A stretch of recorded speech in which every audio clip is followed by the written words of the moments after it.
Bismillahirrahmanirrahim. Assalamualaikum warahmatullahi wabarakatuh.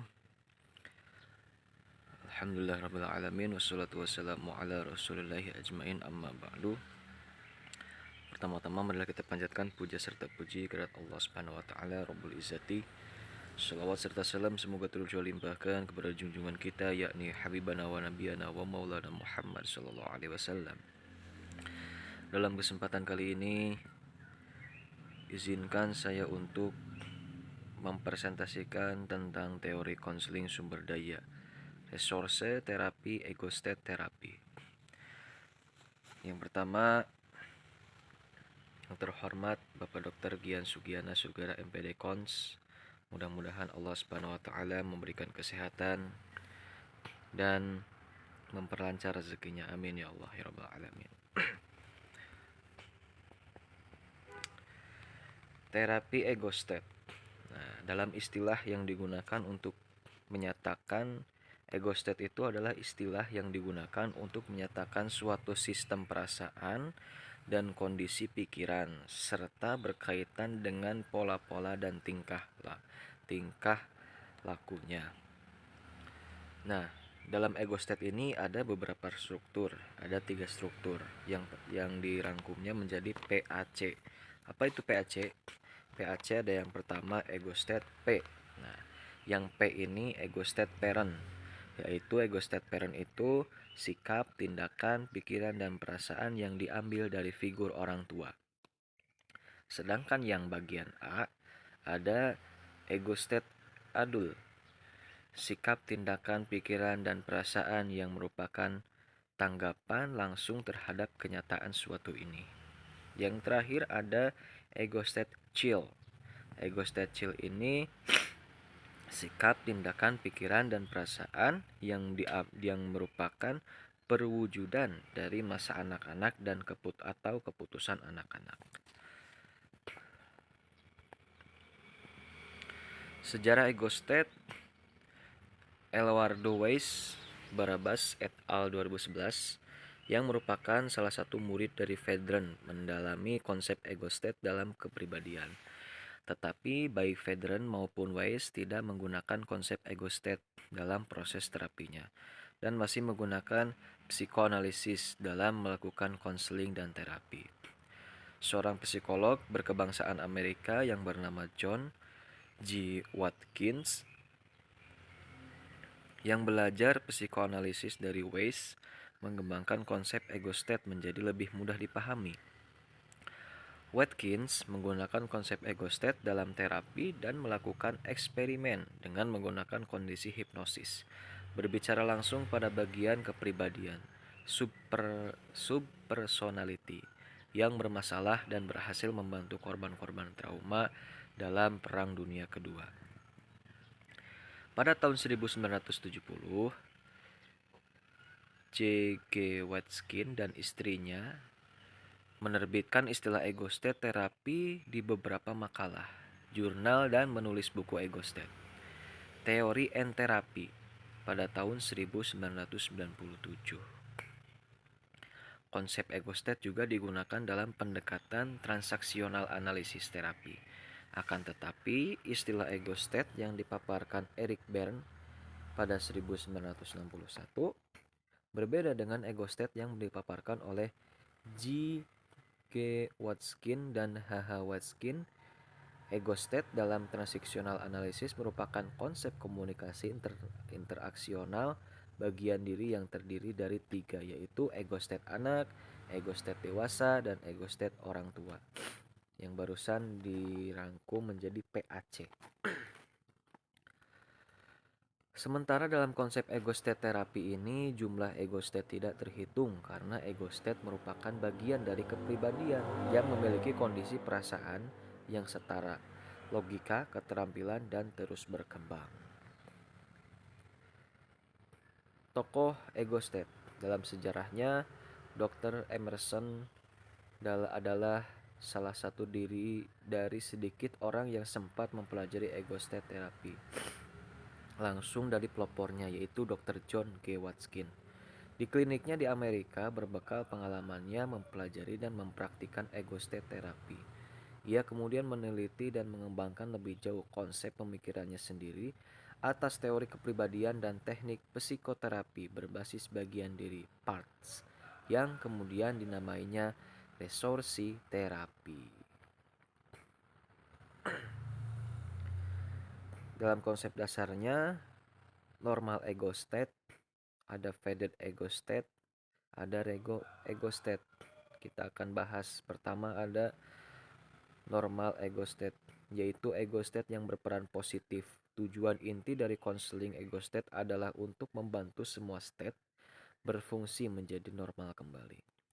Faded ego state, yaitu yang bersifat mengganggu sehingga membuat orang tersebut sering melakukan yang tidak ingin dilakukan. Faded ego state muncul karena trauma dan penolakan di masa lalu dan tidak terselesaikan.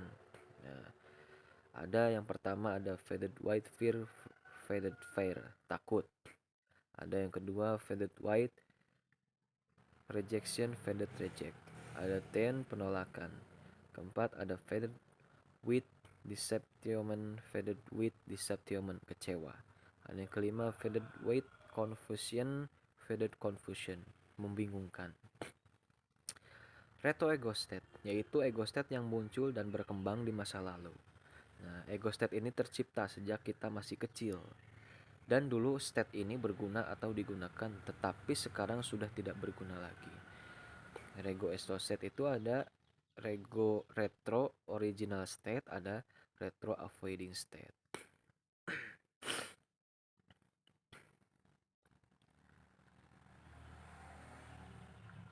Konflik ego state, yaitu beberapa ego state yang saling berkonflik dan kadang menjadi masalah bagi orang tersebut. Sebenarnya konflik ego state mempunyai maksud positif, tetapi kadang mereka bertengkar atau berbeda pendapat secara internal. Dissonant state.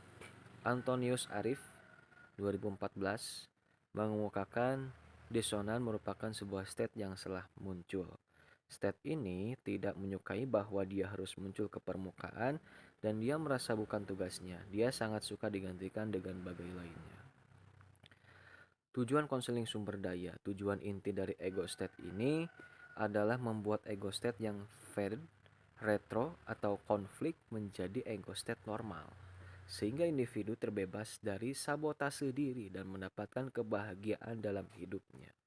Menurut Watkins dan Watkins 1997, Barabas dan Watkins 2008. Menurut Emerson, konseling ego state memiliki tujuan seperti berikut: mengaplikasikan di mana adanya kesakitan, trauma, kemarahan, atau frustasi dalam ego state, dan memfasilitasi ekspresi, melepaskan emosi negatif, memberikan rasa nyaman, serta memberdayakan diri. Memfasilitasi fungsi komunikasi di antara ego state, tujuan konseling yang kedua. Yang ketiga ada menolong klien mengenal ego state mereka. Dan yang terakhir, mengatasi konflik diri atau konflik ego state. Fungsi dan peran sebagai terapis atau konselor. Konselor juga harus memahami kondisi alami ego state berdasarkan pada fungsinya. Emerson 2010 menjelaskan ada 4 kondisi ego state dalam diri kita. Yang pertama, ada faded with fear. Karakteristik faded with fear. Faded fear, takut, muncul dari adanya perasaan takut atau khawatir yang tidak diinginkan. Gangguan yang terkait dengan faded with fear adalah sleep terror dan nightmares, specific phobia, panic attack, DID, addiction work, Hallis, Gordon Emerson 2014. Faded with rejection, karakteristik faded with rejection, penolakan terjadi karena merasa tidak ditolak oleh lingkungan atau perasaan tidak layak. Seperti ditolak dalam percintaan, laki-laki ketika melamar perempuan ditolak ataupun tidak diterima di lingkungannya. Gangguan yang ditimbulkan adalah sosial fobia dan bisnis fobia, narasis, anoreksia nervosa. Yang ketiga ada faded with disappointment.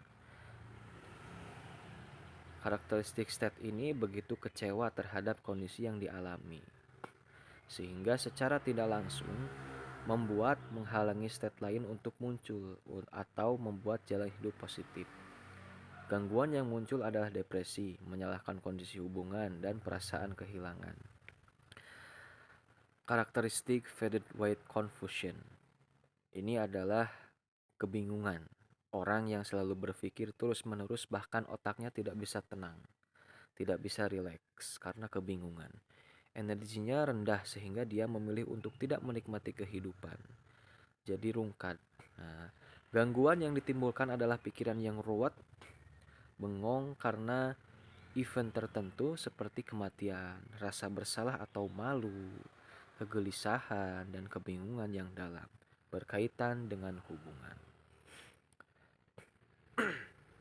Nah, ini menjelaskan tentang prosedur konseling ego.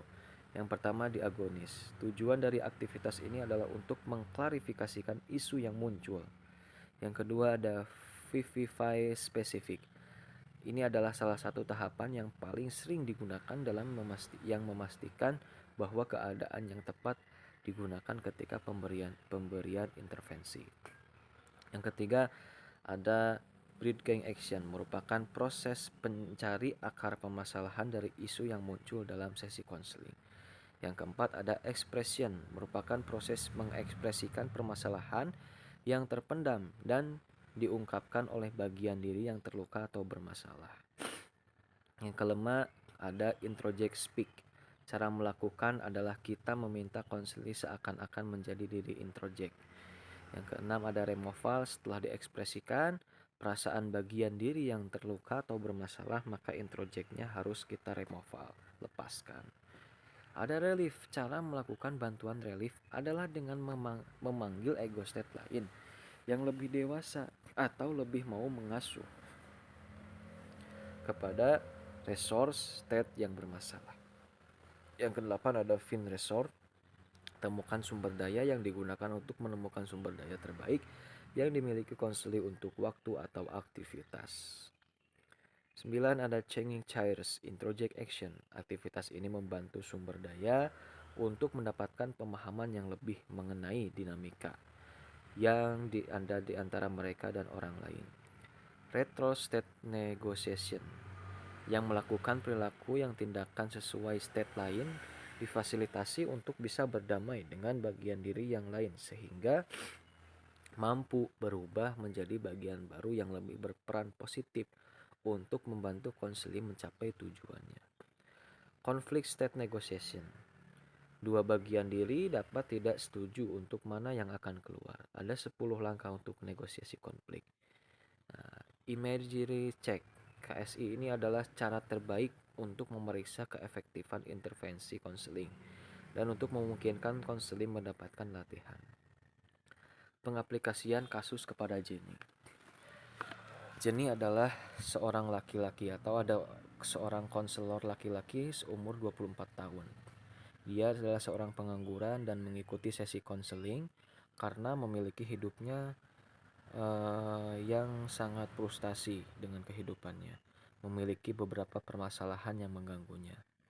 Masalah pertama adalah dia merasa depresi dan frustasi dengan hidupnya karena dia tidak mempunyai pekerjaan dan dia juga dikeluarkan dari kampusnya karena tidak melakukan kegiatan selama belajar di kampusnya. Dia itu sekarang merasa hidupnya itu sangat tidak berarti dan tidak memiliki tujuan hidup yang jelas. Ia mengatakan dalam dirinya bahwa dia tidak layak untuk hidup bahagia seperti orang lain. Dalam hatinya, Jenny ini ada keinginan untuk menikahi seorang perempuan dan hidup bahagia. Akan tetapi melihat kondisinya, dia sadar diri, dia merasa frustasi terhadap dirinya. Ia mengatakan setiap kali mendekati perempuan, dia merasa cemas dan dalam pikirannya seringkali muncul pikiran bahwa perempuan itu pasti berpikir jelek tentang kondisinya yang buruk dan tidak punya pekerjaan. Nah, ini disebut juga kalau dalam bahasa sekarang itu insecure. Insecure karena mungkin kita tidak memiliki pekerjaan atau kebanyakan insecure-nya laki-laki itu bukan dari fisik-fisik amat, Tapi insecure-nya laki-laki itu kebanyakan dari segi ekonomi. Segi ekonomi yang mana seorang laki-laki ini akan bertanggung jawab untuk menafkahi istrinya di masa depan. Jadi ketika dia belum sukses, maka akan muncullah depresi seperti dalam kasus Jenny ini. Itu disebutnya insecure dalam bahasa sekarang. Merasa tidak pantas lah itu. Nah, untuk menghilangkan rasa cemas ini, si Jenny langsung melakukan tindakan-tindakan yang negatif. Seperti apa? Meminum minuman keras. Nah, apa tujuannya dari meminum alkohol ini? Supaya menghilangkan pikirannya yang stres. Akan tetapi kadangkala ia juga berpikir untuk bunuh diri agar terbebas dari beban-beban hidup yang membebani dirinya. Karena tekanan-tekanan yang ia rasakan sehingga ia ingin bunuh diri dan ingin mengakhiri hidupnya. Padahal kalau dia tahu sebelum efek dari bunuh diri, mungkin dia tidak akan melakukan itu. Tapi ini baru suatu perencanaan tindakan. Nah, ia itu merasa hidupnya tidak berarti. Satu-satunya yang ia rasakan berarti ialah memiliki ibu. Berarti adalah ia memiliki seorang ibu yang baik hati. Akan tetapi setiap kali melihat ibunya, seringkali muncul pikiran bahwa dirinya tidak berguna dan tidak bisa membahagiakan ibunya. Ini sangat-sangat sungguh luar biasa insecure-nya. Seorang Jenny yang memiliki masalah di tahap ini mungkin dia sudah memiliki kesadaran dalam kehidupannya karena dia juga telah melakukan hal-hal negatif seperti apa namanya tidak masuk ke kampus. Mungkin itu karena tidak ada minat dari awalnya dan juga dia seorang pengangguran. Nah, dia ingin mengikuti sesi konseling ini berharap supaya beberapa masalahnya terpecahkan gitu. Dianalisis kasus ini, dia diagnosis termasuk ke dalam state faded with rejection, di mana ia merasa memiliki penolakan dari berbagai hal. Menolak dirinya, menolak bahwasanya kalau mencintai perempuan asa tidak pantas itu. Setiap kali melihat ibunya dia menolak, tidak bisa membahagiakan ibunya. Nah, ketika Jani dihadapkan pada pemikiran tersebut, ia mengalihkan pemikirannya dengan mabuk-mabukan dan minum alkohol untuk menghilangkan stres yang ada di pikirannya. Ini terjadi karena merasa ditolak oleh lingkungan atau perasaan tidak layak, tidak dicintai dan tidak diterima. Dalam rancangan penanganan kasus ini, pertama-tama yang kita lakukan adalah building report dengan baik. Vivi spesifik dapat dengan bertanya. Pertanyaan tersebut berlangsung sampai Jenny melontarkan respon. Nah, setelah itu dimulai breeding action, dimunculkan emosi ketika ia dihadapkan kembali pada situasi yang sama, sehingga perasaan negatif dalam hatinya dapat dimunculkan. Kemudian dilanjut dengan introject speak dengan memainkan peran. Setelah itu removal, penghapusan atau proses, kemudian relief untuk membantu keadaan tidak berdaya, kemudian find resource yaitu menemukan resource state Jenny, dan terakhir imagery check. Dalam kesimpulannya, konseling bagi konseli yang mengalami pengalaman traumatis merupakan bantuan utama yang harus segera diberikan. Hal ini dilakukan agar gejala-gejala trauma yang dirasakan menghilang dan konseli dapat menjalankan hidup yang berbahagia tanpa diikuti rasa takut yang berlebihan. Ego state terapi merupakan teknik yang simpel dan luar biasa, dapat secara efektif menangani kasus trauma.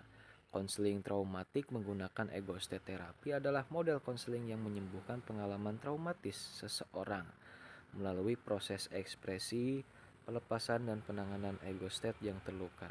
Hal ini dilakukan dengan cara mencari ego state yang lebih dewasa dan mau mengasuh ego state yang terluka.